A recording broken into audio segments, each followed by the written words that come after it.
if you want to get the most out of your new iPad, you need to check out some of these accessories. And spoiler alert, the second to last one might be my favorite, but it's going to be a close call between that one and the last one. All right, so first of all, iPads are not cheap, and I have zero trust in my ability to keep one safe. So the first thing I do with every iPad is get a case. But this year, I didn't want just any case because I wanted full protection when I travel and when I store it, but at the same time, I wanted a more streamlined option when I'm working around the house. So right now I'm using the Tomtac Detachable Ultra case. It has an awesome cover with a really nice feel. It's got a great texture to it. It fully protects the front, the back, and all four sides, which is super important to me. It has reinforced airbag corners, which add a ton of protection, and there's a slot and a strap for the Apple Pencil, so it doesn't go flying in my bag. But my favorite part is that you can remove the cover and then use the more slim case for when you want something lighter and you don't need to protect the front. More on this later. Next, I always want to add a gaming controller because I love using my iPads with the Xbox Game Pass app. There's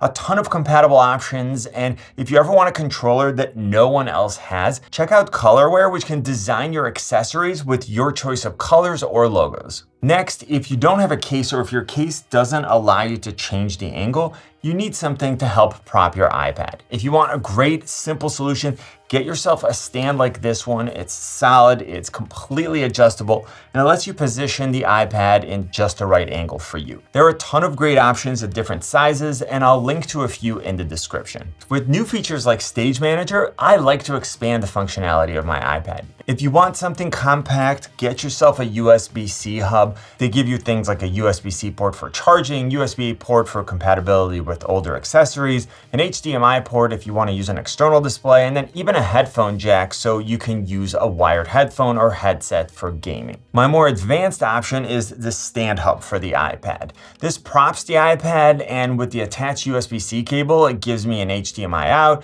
a USB-A port, a USB-C port, a headphone jack, plus SD and micro SD card slots. I like that I can both add this functionality and the fact that the cables or accessories are no longer hanging off the side of my iPad. Now, if you happen to have an iPad Pro or an iPad Air 5 and you really want to go all out, you gotta check out the Kensington Studio Dock. This thing is amazing. It magnetically attaches to your iPad, it charges your iPad, it has a wireless charging pad for your iPhone and AirPods, has a fast SD card reader, a USB-C port, 3 USB-A ports, a 3.5mm headphone jack, and a gigabit Ethernet port. On top of that, the stand is extremely sturdy and it rotates and tilts so you can always have the iPad at the angle that you want. Next, if you have kids or if you're like me and you're just not super careful with your iPad, you may want to add a screen protector. Now there are two major types. The first one is clear, which is great if you just want protection, and the other one is paper-like for when you want a better writing or drawing experience and you want your iPad to feel more like a sheet of paper. Now, when you're choosing an iPad and you get to the part where you have to choose how much storage you need, you pretty quickly realize that adding storage isn't cheap. So what I like to do is get as much storage as I need for apps and local files, and then I use an external SSD for everything else. Now these things are tiny, they have a ton of space, and for a fraction of the cost, I can add 2 terabytes or even more. And another great advantage is that I can share this storage with all my other devices. Another important accessory is a keyboard case. Apple makes the Magic Keyboard, the Magic Keyboard Folio, and the Smart Keyboard, and there's some great third-party options. Now I don't really like the Smart Keyboard for the older iPad, so I end up using the Slim Folio from Logitech. It's much more sturdy, it protects the iPad, and it has function keys. Now the Magic Keyboard probably has the best keys and definitely has the best trackpad of any keyboard case that I used. I also love the fact that it has a USB-C pass-through, so I can charge the iPad and still connect an accessory. Now, the Magic Keyboard Folio is a really great option because it has the same quality keys and trackpad as the Magic Keyboard, but I can also separate the keyboard from the back cover for when I just need a stand. And again, there are some great options from Logitech and ESR, so I'll include those in the description. Now, if I want the best typing experience, then I'm always going to opt for a mechanical keyboard because I can choose exactly what I want in terms of sound and feel. This particular one is from Keychron, and you can choose between clicky or non-clicky keys and the amount of tactile feedback that you want. I might be super weird, but the sound of typing is one of my favorite sounds.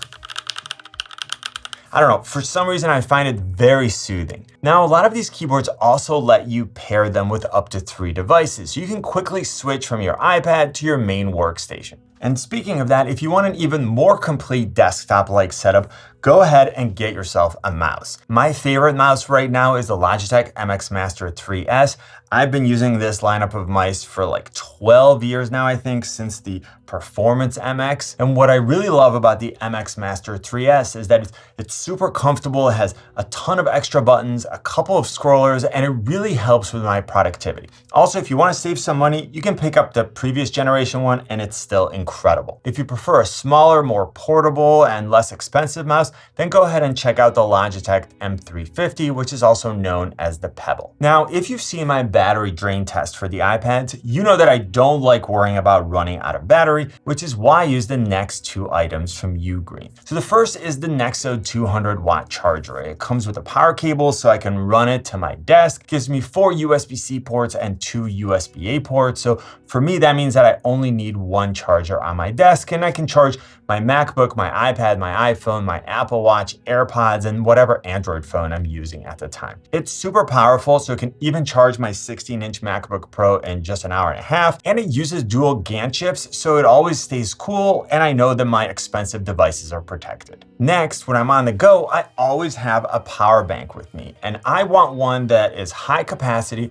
offers fast charging, can charge multiple devices at once, and doesn't take forever to recharge. So the Ugreen 145 watt power bank has a 25,000 milliamp hour capacity, which is a ton, has 2 USB-C ports and 1 USB-A port, and I can get up to 100 watt from a single port. It has a digital display, so I know exactly how much power is remaining, unlike power banks with 4 indicator lights, and the bi-directional charging means that I can actually charge 2 devices while I'm recharging the power bank itself. Now, with all these accessories, you're probably thinking, how am I gonna bring all of them with me and keep them organized? So I'll tell you how. The TomTalk Padfolio is one of my absolute favorite iPad accessories ever. So essentially, it's a 2-in-1 protective case and tech bag, plus I love how it looks. Starting out with the iPad compartment, it's separated from the rest of the accessories with this rigid divider that has a velvety, soft fabric to it. So this way, even if you don't have a screen protector or a case,